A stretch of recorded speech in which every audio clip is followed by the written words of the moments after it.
안녕하세요. 박석재 천문역사TV 박석재입니다. 오늘은 천문역사 스페셜 카테고리 15번째 시간입니다.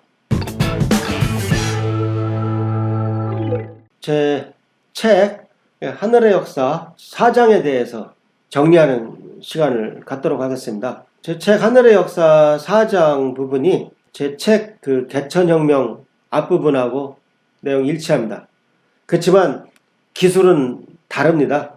왜냐하면 하늘의 역사는 과학의 역사를 기술하는 교과서고 개천혁명은 제 에세이집입니다. 그래서 하나는 교과서 성격을 가지고 있고 하나는 에세이집 성격을 가지고 있기 때문에 드는 예도 좀 다르고 기술하는 방식이 좀 다릅니다. 그래서 저는 여기서는 하늘의 역사 4장 내용이지만 개천혁명의 횃불 카테고리에 있던 내용을 가지고 가깝게 느껴지도록 말씀을 드리겠습니다. 처음에 이제 개천혁명의 횃불 카테고리 첫 번째 내용입니다. 그때 제가 뭘 말씀드렸냐면 제 인생이 바뀐 것이 바로 이 한 줄이다. 무진호 10년 오성치로 어디 단군색이란 책에서 이런 내용을 봤다. 무슨 뜻인데? 무진호 10년은 BC 1733이고 오성은 수금화목토고 취는 뭐냐? 취합한다는 말 있잖아요. 모인다. 그러니까 별자리 이름입니다. 그러니까 BC 1733에 수성, 금성, 화성, 목성, 토성이 루 옆에 모였다 이 뜻입니다. 그래서 제 후배 두 분이 오래전에 1993년에 논문을 썼다. 라데일, 박창범이란 두 천문학자가 An Astronomical Records of 단군조선 Period, 단군조선 시대 천문 기록에 대하여라는 아주 훌륭한 논문을 썼습니다. 그 논문 내용이 뭐냐? 이렇게 실제로 오성이 이렇게 모였다. 그러니까 제 선배 천문학자 중에 어떤 분인가는 거의 근 4,000년 전에 이 광경을 목격하시고 기록을 남기셨다 이 뜻입니다. 그러니까 그 기록이 맞다 이겁니다.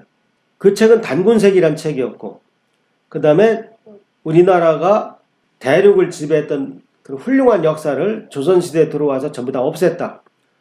그런 책들 전부 수거했다. 그것이 수거령이다. 그때 훌륭한 책들이 많이 없어졌는데 대표적인 것이 안암노와 원동중이 쓴 삼성기다. 안암노란 분과 원동중이란 분이 쓴 똑같은 제목의 삼성기란 책이 수거돼서 그때 없어졌다. 참 위대한 책들이었다. 제가 말씀드렸죠. 근데 환단고기가 뭐냐? 바로 그때 수거했던 책 중에 안암노의 삼성기, 원동중의 삼성기, 그 다음에 아까 무진호 10년 오성치루라는 천문기록이 있는 단군세기, 그 다음에 이제 범장의 북부여기, 임액의 태백이사를 합해서 이 5권의 독립된 책을 통틀어 환단고기라고 부른다. 그래서 이 환단고기는 역사책이지 엉터리가 아니다. 그 나쁜 말로 구라가 아니다. 그걸 제가 강조했습니다. 이것이 이제 개천혁명에서도 또 에세이식으로 이제 강조해서 설명드렸고 하늘의 역사에서도 과학사 입장에서 말씀을 드렸습니다. 그래서 1911년에 개연수라는 분이 편찬하셨다. 개연수 열사는 1920년에 일본 헌병한테 붙잡혀서 처참하게 돌아가셨습니다. 그때 가명극이라는 나쁜 놈이 일본 헌병에 밀고를 했습니다. 그래서 2020년은 개연수 열사가 돌아가신 지 100년이 되는 해입니다. 환단학회도 개연수 열사를 주로 살펴보고 있습니다. 그래서 올해 많은 일들이 있을 것이다. 그 다음에 요 개연수가 환단고기를 낸 100년을 또 맞이해서 안경전이라는 분이 역주본을 냈다. 100년 기념으로 환단고기 완벽한 역주본이 나왔다. 환단고기는 개연수가 썼고 그 스승 이기가 교회를 받고 독립군 장군 홍범도 오동진 두 분이 돈을 내셔서 30권의 목각판으로 태어나게 됐습니다. 그 다음에 이 고성희 씨 앞에 이암 단군세기 이맥 태백일사 전부 고성희 씨거든요. 여기 이기 이분도 고성희 씨고 고성희 씨 집안에 이유립이라는 분이 이 하남당 지금도 헐리지 않고 이렇게 남아 있습니다. 이런 곳에서 살면서 환단고기를 지켜오시고 대중화하셨다. 그것이 이제 안경전 상생방송 이사장님 손에서 역주본으로 다시 태어나게 됐다. 아직도 카자흐스탄에 홍범도 장군 묘가 있습니다. 아직 이런 분들이 돈을 내고 그렇게 어렵게 만든 우리 역사책을 후손들이 황당고기니 썩은 고기니 하고 비웃을 때 얼마나 지하에서 가슴이 아프실까 그런 생각을 해봤다. 뭐 이런 얘기도 했습니다. 네, 그 다음에 이제 개천혁명의 횃불 카테고리 두 번째 시간에는 그래서 환단고기 상고사가 어떻게 정리되느냐. 환인환국, 환웅배달, 단군, 조선으로 정리된다. 서기 2020년은 환인환국, 건국부터 쭉 따져보면 9217년이다. 환웅배달 그 건국부터 따져보면 개천 5917년이다. 단군조선부터 건국부터 따져보면 단기 4353년이다. 여기 더했다 뺐다 하는 것은 이제 중복되는 걸 막 고려하는 거죠. 근데 이렇게 복잡하게 할 거 없다. 이걸 기억하시면 좋다 그랬죠. BC 7197, 3897, 2333은 한국 사람이면 꼭 기억해야 되는 숫자입니다. 7197에다가 2020을 더하면 바로 9217이 나와요. 더했다 뺐다 할 필요도 없습니다. 그 다음에 2020에다가 3897을 더하면 바로 5917이 나옵니다. 그 다음에 2333에다가 2020 더하면 바로 단기 몇 년이 나옵니다. 그래서 BC 7197, BC 3897, 2333은 한국 사람이면 꼭 기억하기 바란다. 그런 말씀도 나눴어요. 환웅배달은 최초의 우리나라다. 한국은 우리만의 나라라고 보기가 어렵습니다. 한국은 뭐 비빔밥이라고 할 수 있죠. 구이족이 있고 여러 민족이 넓은 나라에 걸쳐서 있는 걸 통틀어서 한국이라고 통칭한 거지 한 개의 나라가 있었던 것은 아닙니다. 실제로 그 중에 가장 나라 같은 형태를 갖춘 또 12개 나라 이름이 실제로 전해지고 있습니다. 예. 그 중에서 환웅배달 시대, 그 시대에 해당되는 천문 기록이 있다. 어디에? 천문유초에 있다. 환단고기도 아니고. 천문유초는 세종대왕 시대 이순지란 천문학자가 쓴 아주 유명한 책입니다. 거기에 전욱고양시대 갑인년에 그러면 BC 2467에 해당됩니다. 일월오성 개합제자 해와 달과 오성이 개기일식 할 때 개자입니다. 자방에 모였다. 우리나라 기록이 있다는 겁니다. BC 2467이면 BC 1733 오성취류보다 더 옛날입니다. 그러니까 무려 4500년 전이죠. 그때 제가 저를 도와준 황보승이라는 아마추어 천문학자하고 같이 논문을 발표했다. 그 천문유초에 오성개합 기록 등 오성결집에 대해서 자세히 분석을 해드렸습니다. 천문학회지에 제가 출판했습니다. 그래서 그때 새벽 하늘에 해와 달 사이에 이렇게 5개가 들어가는 것이 그때 갑인년 주위에 있다. 그러니까 최소한 이 현상은 그 중에 하나다. 이것이 제일 가깝습니다. 이런 걸 쭉 종합해보면 개천절의 주인공은 단군이 아니라 환웅이다. 단군세기를 종합해보면 이런 결론이 나옵니다. 개천 1565년 음력 10월 3일 음력입니다. 양력도 아닙니다. 원래 개천절이. 왕검단군이 조선을 건국했다 그랬는데 개천 1565년이라는 거죠. 이 말은 무슨 말이냐. 개천 1년이 있다는 겁니다. 개천 1년, 개천 2년에서 개천 1565년이 될 때 왕검단군이 조선을 세웠다. 즉 그때가 단기 1년이다 이 뜻이에요. 그러니까 그럼 개천 1년이 개천절의 배경이 돼야죠. 그래서 BC 2333에 왕검이란 단군이 조선을 세운 것이 개천이 아니라 BC 3897에 거발환이라는 환웅이 배달을 세운 것이 개천이다. 이렇게 말씀드렸어요. 그 다음에 개천사상, 천손사상, 홍익사상은 다 같은 것이다. 왜?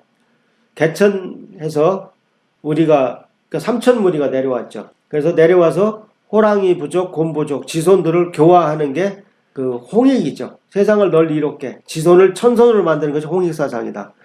즉 지손을 교화하는 천손, 이 선민사상이 천손사상이다. 결국 이 세 가지는 다 같은 것이다. 그래서 이러한 정신이 하늘이 도왔다, 하늘이 무섭다, 오늘날 우리 민족 정신에 남아있다. 이건 종교 용어가 아닙니다. 한국 사람은 누구나 다 아유 하늘이 도왔어. 너희는 하늘이 무섭지 않느냐. 이런 생각을 가지고 있는 겁니다. 사상과 종교를 혼돈하지 말자. 우리 민족의 선민사상이자 공통정신이고 뭐가? 개천사상, 천손사상, 홍익사상이 우리나라 개국 이념이고 국혼이다. 예, 여러분이 교회를 다니든 절을 다니든 도장을 다니든 뭐 사원을 다니든 그건 종교고 우리 민족 정신이 뭐냐? 우리 민족 정신이 이거다. 이게 국혼이다. 정치, 종교, 지연, 학연, 혈연, 빈부 이 독버섯들 때문에 사분오열된 우리 대한민국의 유일한 정신적 희망 그것은 개천정신이다. 천손사상이다. 홍익사상이다. 그런 말씀을 드렸습니다. 그래서 개천혁명을 해야 한다. 우리 역사를 공부해서 개천을 이해하고 우리 사상을 공부해서 천손을 인지하고 우리 문화를 공부해서 홍익을 실천해야 한다. 뭐 BTS가 세계 공연하고 다니는 것도 이런 관점에서 보면 홍익인 거죠. 그래서 우리나라는 어떻게 태어났나? 개천에서 태어났죠. 우리가 누구냐? 천손이죠. 어떻게 살아야 되느냐? 글로벌에 기여를 하며 살아야죠. 홍익해야죠. 예, 아주 자명합니다. 예. 그래서 개천혁명의 횃불 세 번째 시간에는 그래서 최초 우리나라는 환웅 배달이다. 환국도 우리 역사지만 한국은 우리나라만의 역사는 아니다. 그래서 확실히 우리나라 역사는 배달부터다. 개천이 바로 배달을 말하고 그때 환국의 마지막 지휘리 환인이 삼천무리를 이끌고 배달을 세우러 가는 우리 거발한 환웅한테 천부인을 주었다. 그 정도면 우리가 큰아들 아니냐. 왜? 화족의 시조가 된 반고는 아무것도 안 줬습니다. 지휘리 환인이. 그 다음에 이때 이미 천부경이라는 민족의 우주론이 있었다. 그 다음에 환웅 배달에는 두 분의 영웅이 계시다. 한 분은 태우복희요, 한 분은 치우천자다. 태우복희는 배달 5번째 태우이 환웅의 막내 아들로서 바로 음양오행 우주를 만드시고 태극기를 만드신 분이다. 치우는 18명의 환웅 중에서 바로 14번째 환웅, 자오지 환웅 자신입니다. 대륙에다가 행정수도 청구를 만드신 분이다. 그래서 배달을 부정하면 복희와 치우가 우리 조상이 아닙니다. 그렇게 되면 태극기는 중국제가 되고 붉은 악마는 중국 응원단이 됩니다. 붉은 악마가 치우를 섬기는 건 다 아시잖아요. 환웅 배달은 최초 우리나라다. 치우는 최초의 천자다. 사마천의 서기 주석에 나옵니다.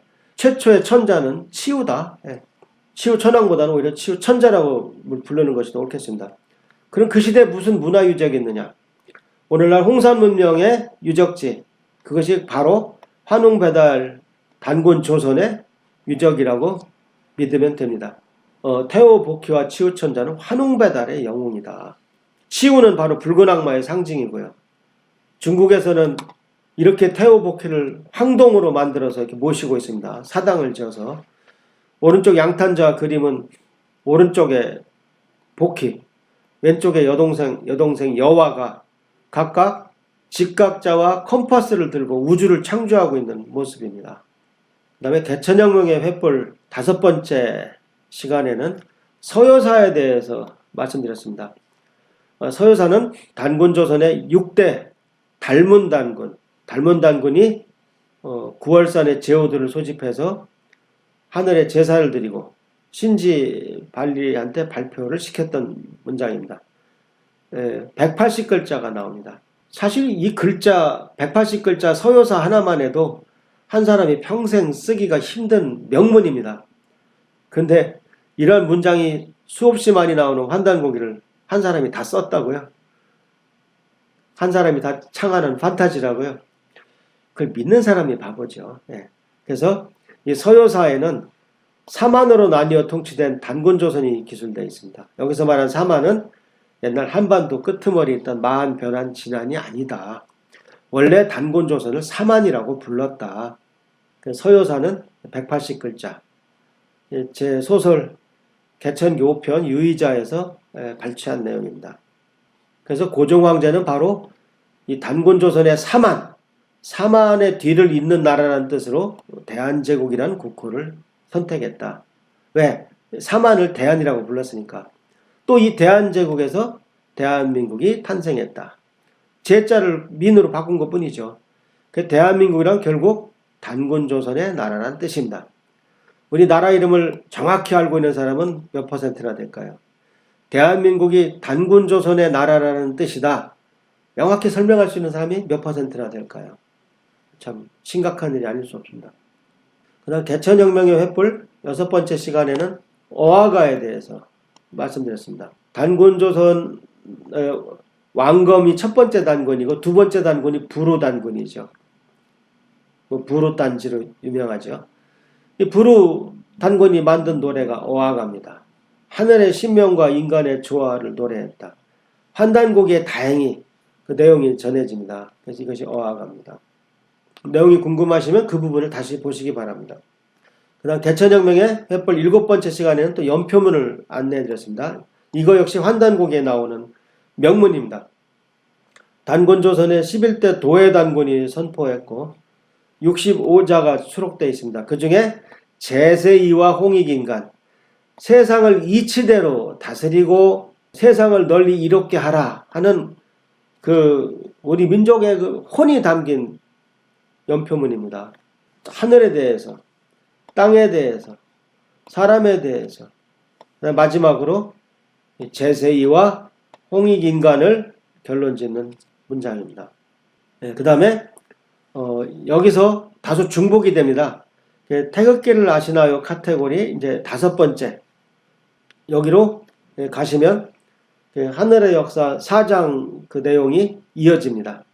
그래서 우리 민족의 우주론 계보를 말씀드렸고 하늘의 역사에서는 특히 강태공을 예로 들어서 강태공은 문왕의 책사로서 역술가였다. 틀림없이 문왕이 괴사를 쓰고 주공이 효사를 쓴 주역을 만드는데 도와줬을 거다. 그 다음에 이 내용이 공자를 거쳐서 역경에 수록됐다. 역경이 뭐냐? 시경, 서경, 역경하는 역경이 주역이다. 그래서 강태공 같은 사람을 우리는 그냥 낚시꾼이라고만 알고 살고 있다. 실제는 우리 역사인데 다 동의적이거든요. 참 우리가 이런 불행한 삶을 살고 있다. 그 다음에 태극기를 아시나요? 6번째 시간에는 주역은 중국 것이다. 그 편견을 갖지 마라. 편견이다. 주역은 중국 거라고 믿으니까 모화 사상이 생기고 조선시대 우리는 그냥 작은 중국만 되면 꿈이 없겠다. 더 바랄 게 없겠다. 소중화가 나라의 목표였습니다. 근데 그렇지 않다. 주역은 중국 것도 아니고 완성된 것도 아니다. 완성됐다고 믿는 것도 편견이다. 왜? 주역이 완성됐다고 믿으니까 나중에 후천 정역을 안 믿게 되는 거죠. 다 완벽한데 뭐하러 또 후천을 또 개입해. 이런 식으로 부정하게 되는 것이죠. 주역에서 정역으로 자리를 잡게 됐다. 바로 거기 김일부가 결정적 기여를 하셨다. 복귀팔계와 문왕팔계가 합쳐져서 정역팔계가 됐다고 믿어야 한다. 우주론 계보로 봤을 때 복귀팔계가 나오고 문왕팔계가 나오고 정역팔계가 나옴으로써 우주론이 거의 완성됐다. 이렇게 말씀드렸고 또 정역의 후천개벽 사상이 동학혁명에 기여를 했고 민초들이 원하는 새로운 세상을 만들려고 했다. 최재훈은 신으로부터 직접 얘기를 듣고 천상문답을 하고 포교를 하다가 3년 뒤에 효수됩니다. 그렇지만 들불처럼 동학이 퍼져서 유명한 동경대전 포동문, 시천주 조화정, 영세불망 만사지가 사람들 입에 회자하게 됐다. 우리는 역사 광복뿐이 아니라 우주론 광복돼야 되겠다. 결론적으로 주역은 우리 거다. 그래서 그 괴사나 효사는 안 바꾸더라도 그 기술하는 부분은 환단국일 바탕으로 다시 기술해야 한다. 예를 들면 치우가 황제 헌원한테 잡혀 죽었다. 말도 안 되는 얘기다. 그 다음에 후천 정역을 인정해야 한다. 후천 정역은 연구가 끝난 것으로 볼 수 없다. 현대과학이 많이 들어가 있기 때문에 지속적인 연구가 필요하다. 그 다음에 또 지금까지 인용된 내용도 검증을 한번 거쳐야 합니다. 그 다음에 이것이 바로 K-코스모스로 천부경과 함께 우리 태극기 원리와 함께 세계에 널리 퍼져야 합니다. 결론적으로 우리 통일 한국의 태극기는 복희 8개가 전부 포함된 8개 태극이 돼야 한다. 이런 내용입니다. 그래서 이렇게 복잡한 내용이 전부 다 하늘의 역사 4번째 강의에 간결하게 정리되어 있습니다. 상생방송 하늘의 역사 10부작 중에 네 번째 거 2020년 5월 8일 금요일 날 방영됐습니다. 제목이 개천으로 열린 우리의 하늘입니다. 소제목은 신화가 아닌 단군조선, 바로잡아야 할 서기전 국통맥, 개천으로 시작한 우리 역사, 주역의 등장입니다. 여러분들이 다소 중복이 되지만 다시 한번 이 개천으로 열린 우리 하늘의 역사 네 번째 강의를 잘 보시고 그 지식을 잘 정리해서 자기 것으로 만드시기 바랍니다. 그럼 저는 이만 물러나겠습니다. 많은 구독 부탁드립니다.